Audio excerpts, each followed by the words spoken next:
the way I see it, she's like, okay, well, I don't need him anymore. Right. He brings me nothing to the table, even though I for a while after, was still doing whatever I could to take care of her. Right. You know, I wasn't needed because the girls are gone. My son's, older. I wasn't needed. You were kind of... I was disposable at that point.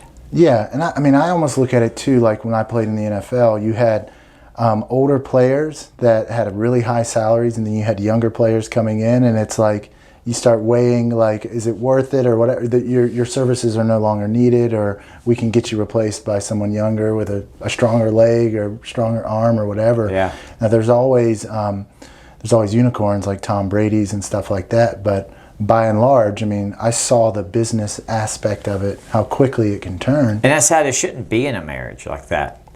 Yeah, it's human nature. Yeah. Well, I think if you take vows, I mean, you should honor those, especially if you're doing it in the eyes of the Lord. True. And I agree. I broke my vows. I'm not saying. I mean, if I point a finger, I got 3 pointed back at me, because I did a lot of crappy stuff too. But oh yeah, you're not dodging. I mean, no. You have, both sides have equal, have a duty and responsibility to do with it. So for men, when you look at if you're being honest, when you see a woman, what attracts you to her? Like what do you value high in your mind? And don't tell me, oh, she's got a great personality. Or boobs. Yeah, it's a lot of it's physical. Look. Yeah, it's physical appearance. Because for men, women a lot of times are beauty objects, right? That's why you'll see a high-powered CEO or an attorney marry a hairstylist, right? The hairstylist is smoking hot, makes 30 grand a year, and he makes 300 grand a year. They'll take that all day, right? So that's satisfying his desire. Someone younger, very attractive, fertile, can have children with, satisfies her desire, hypergamy, right? And I think vows are obviously important, but it's not enough, right? It's not, all right, well, if it were, 51% of first marriages wouldn't end in divorce. Yeah. 75% of second marriages wouldn't end in divorce, So obviously something's wrong. I think a lot of it has to do as well with how the law's written, right? There's no fault divorces, so they can file for really, hey, I just don't really like him or her anymore. Yeah. And it could be shifting now. I have to look at the statistics, but I know in my professional career working in wealth management, I deal with couples all the time, and typically the husband's the breadwinner, right? Vast majority of the assets are under his name. Now it's, hey, what's yours is mine, mine is yours. But if you actually look at where the assets came from, it's from him, because a lot of times she raised the kids, right? Yeah. Which is really valuable. But like you said, when the kids are out of the house, it's very punitive. What does it say? Not all women can clean you out, but all women could clean you out if they wanted to in a divorce. There should be a prorated divorce. Yeah, I just think it needs to be harder to divorce, right? It can't just, no fault divorces I think need to go away. And then also if I'm, let's say I'm your wife, right? And you're worth millions of dollars, and to my own name, I don't really have I haven't worked, I've raised the kids, and you're getting on my nerves. Well, I know, hey, I can just file for divorce, get half your shit, keep the kids. Yeah. That's just the reality of it. Yeah. And it just, to me, it's like, don't hate the player, hate the game. I mean, that's how the game is set up right now, which is why, quite frankly, a lot of men are just not, there's the MGTOW movement. And in my marriage, it was very, it was both ways, because we both worked really hard, and we sure. Oh yeah, for sure. If we looked at it, I definitely made more. But hindsight, it was a great partnership in that. I see these guys and I just feel so bad for them, because they just work there. Do you think marriage is dead in 2021? Yeah. It's dead. It's gone. Like, so you have Colin, your son, he's 17. What is it? Wisdom comes from experience. A lot of times bad experiences. Like, I always joke with people, how do you think I know the heater on the wall is hot? Because I bumped into it. Yeah. So it was a bad experience, but wisdom came out of that. What is your advice to him? Don't get married till you're 30. Why? Because, I think we talked about this the other day, and I think at that point when you start seeing your dating pool at your age, at that point, that's when the girls are, they're hitting that switch. Like, so you're saying marry someone his age or younger? I would, me personally, younger.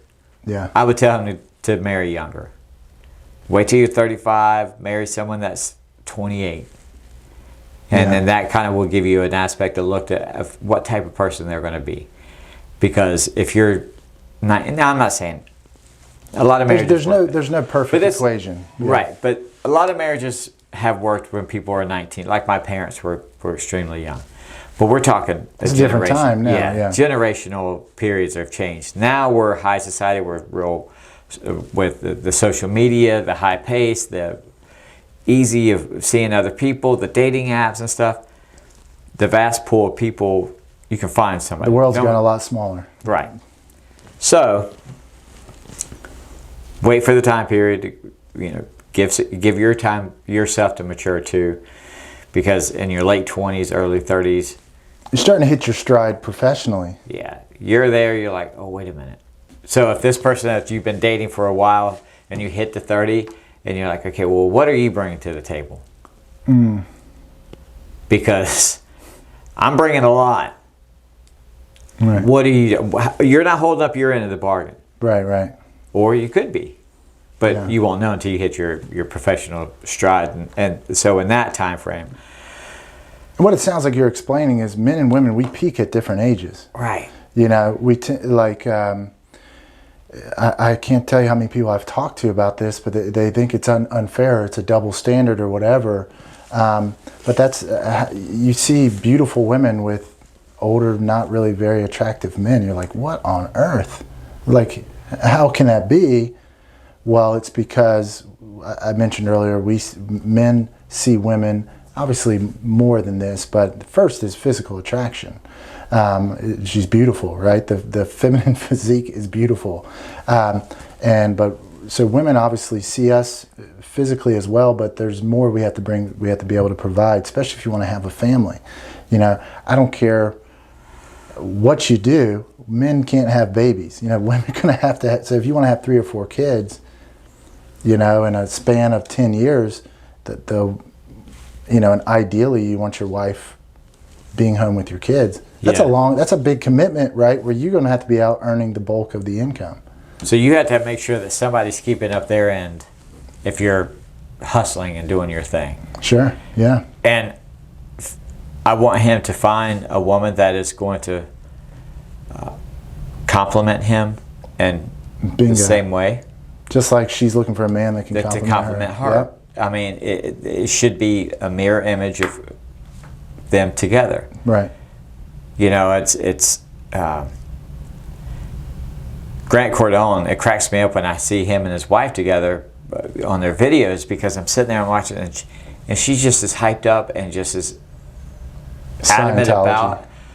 Well, I think it's the Scientology. Probably the Scientology, but I'm just saying, as far as business wise, about she's like, that's my man. Look what he's doing. Right, because he's chasing excellence every day. Yeah. Love or hate him, he's putting a dent in the universe. And if you listen to him, like, she was one of the excellence he was chasing, because he's a twin. She was actually talking to his brother. Really? His brother didn't have any interest in her, but Grant did. So he was like, okay. So he called her every day for a year, and she's like, no, I'm not going out with you. I'm not going to. He said, I moved to L.A., not because she was there, because that's where the money was. And he was like, I knew she was there. I would show up at places she was. He's like, and it was damn near stalkerish. He said, but that was my excellence. Yeah. So. But I would argue too, he matured professionally. Yes, he was very well off. I could have called. My crush was Rachel McAdams. I could have called her every day for 10 years. And if I wasn't, my only chance maybe was when I was in the NFL and I had a little bit of status, but that went away really quick. Yeah. But even that, because they. Let me ask you a question. Do you think there's personally, is there any female out of your league? Out of my league? I don't think so. Because I was talking to... Well, yes. I mean, there are, just because I know what females are attracted, it depends if you're looking at it. What do you mean out of your league? Like I couldn't approach them and talk with them? Yeah. No. Yeah, I don't believe so. There was a time where Not to say I've never been, who the heck is this guy, but I don't believe that. I mean, there's been times where like when I was younger, I was like, wow, she's way out of my league. And then now I'm just kind of like, I don't think... Yeah. I don't think, not that I'm extremely wealthy or anything, but yeah, I don't think I would be afraid to approach any female. And yeah, I mean, I would, yeah, I don't know. And do you think that just comes with time, or is that? Yeah, it comes with, well, you know what you're bringing to the table, right? And then also, you're not seeking the validation of women.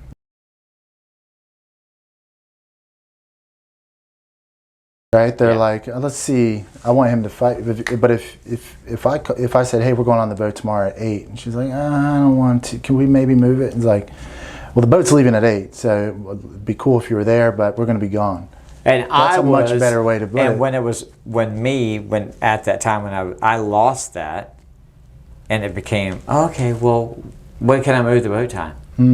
What's a good time for you? Oh, 3 o'clock in the afternoon? Sure. Yeah. I'll just sit on the couch and watch TV until you're ready. Right. And that's part of the beta that was born. I hatched a beta. And I wish. And incubated its I ass. wish it wasn't like that, right? Because, I mean, you love your wife. You want to, like, yeah. treat her well. We're not saying be jerks, but at the same time, like, husbands, your job is to be desired, to be respected, not to be... I mean, if you're liked in the process, that's great. Like, you don't need to be a big jerk, but... And I think there's a part of don't be a pushover either. The bad part about being having alpha tendencies and becoming like a beta is like the alpha will peak out sometimes and seek out attention and because when you almost can't blame the wife because you became a beta. Now they're not really interested in you because you're such a puss. Mm-hmm. And now you're like, well, no one's looking at me. So then you start looking out.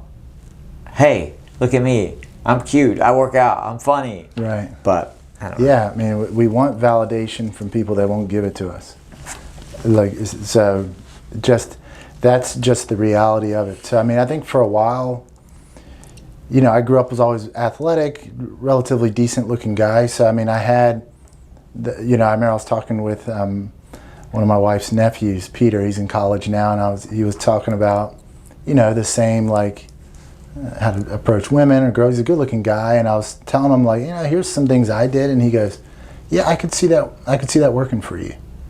And I was like, what do you mean? He's like, well, dude, he's like, you're 6'2", 225, like, you comb your hair, I mean, you're put together. I could see where that would work.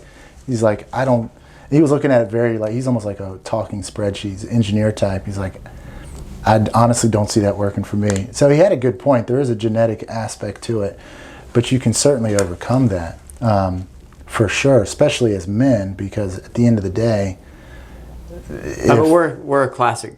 What Jay-Z said, there's no such thing as an ugly billionaire. So it's like, it's not the number one thing. It's kind of a sweetener on top.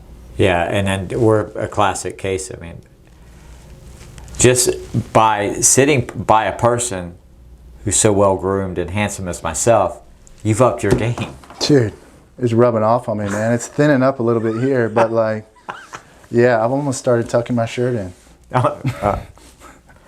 Doing mine's not tucked. I haven't gone the 2 buttons down yet. Yeah, well, it's because, But, yes, I mean, if you could go back, would that be what you would change? I mean, you could see it wouldn't change your actions that much because you were still taking risks and doing, but would it be your mindset? I didn't take a risk at home.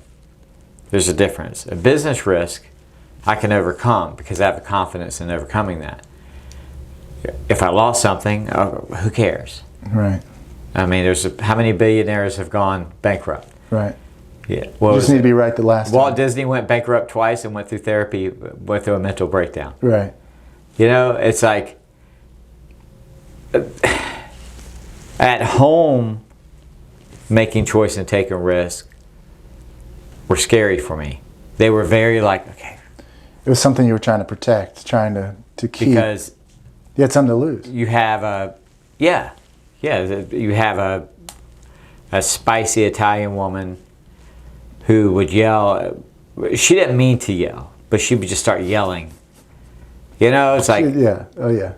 And you would just say, my sister's a teacher, so I'm like, turn your teacher voice off. Like, this is like. And then, you know, cultural differences. Northern woman, Southern boy. Yeah. We're not used to that. We're just like, hey. Yeah, yeah. How y'all doing? Right. You know, but. You got a pretty mouth. You got a pretty mouth, girl. Yeah. But when, you know, you get that and it's like, oh my gosh, she's upset. Well, how do I not make her upset? And then that was the kind of like the risk I would have to. I couldn't take any risk at home. Business-wise, whatever. Staying in front of the stage-wise, if I bomb, who cares? Nobody's going to remember it 2 weeks ago from then anyway. So does it make any big to do about that? But at home, the risk was. And looking back now, it's like, shoot, that was the biggest risk I took, was by changing what she initially found attractive. Yes. Anyway, it was horrible. So you'd almost just want to go back and say, hey, like, keep working, keep good, but keep chasing excellence. Don't like. And that's be a leader. Essentially. That was going to be the third thing I tell Colin, my son. Take your time, be patient. Don't forget your cores. Don't forget you. Don't forget the person she fell in love with. And definitely don't forget the person that you love. We should all love ourselves more than our significant other. What is so when you say love, how do you define love? Because when most people hear it, they think of the happily ever after Disney movie love, which. Well, when I say love that, like I love myself more than I love your significant other. And the reason I say that is because if I don't love myself, I can expect someone else to love me. So you got to find some way or something in you that you love, whether it be your working spirit, or you're kind, or you have a great mind, or you have beautiful eyes, whatever the case may be. Find something. Just own it. Own it. And then that in itself will give you confidence to keep that person interested in you. I'm not saying don't love your spouse or you love your significant other. But I would say love them how they actually want to be loved. Not the how love you languages think. or how they tell you, right? There's a saying, if you want to catch a fish, don't ask a fish, ask a fisherman, right? They're going to know how to. So and it's really ass backwards, but I think we get this when we're single, we understand it. But there's that notion of, well, whenever I meet the one, then I'm throwing away all my bad, like all the things that made girls attracted to me in the first place, and I'm just gonna, she's the one. That's how, at least in my head, it happened when I met my wife. I just threw away all that stuff, and I had enough of it for her to be attracted to me. But if I don't stay in that frame, chasing excellence, because we don't really change as you become more of who you are. You can be beaten down. A lot of times we do it to ourselves. But I'm seeing you. I said it before. You got your balls back. It's basically you're seeing like, well, being that kind of guy. What it didn't. Sure, we have 3 great children, but like, I still got divorced. So it's like. So, and I can't crawl under a rock and go away. It's just not my mentality. Can't do it. So, Matt, this has been fun. Yeah, man. It's been talking, but yeah, that's in a nutshell how beta ruined my marriage. And no, I don't believe I could have gotten any woman I've wanted to, but I wasn't afraid to approach any woman. So I wanted to give that clarity. Well, that's it. So guys, thank you so much for watching this episode. Give us a big thumbs up if you liked the video. If you don't like the video, give us a thumbs up anyway. Who cares? It's not going to hurt you. Don't forget to hit the subscribe button. Go ahead and hit the notification bell, because we'll probably do a few more of these. Until a better option shows up for me. For you. A better Alpha Chronicle knowledge. Yeah. Knowledgeable person. This has been great. Thank you, my friend. Yes, sir. No, I shake. I do too. Guys, see you on the next video.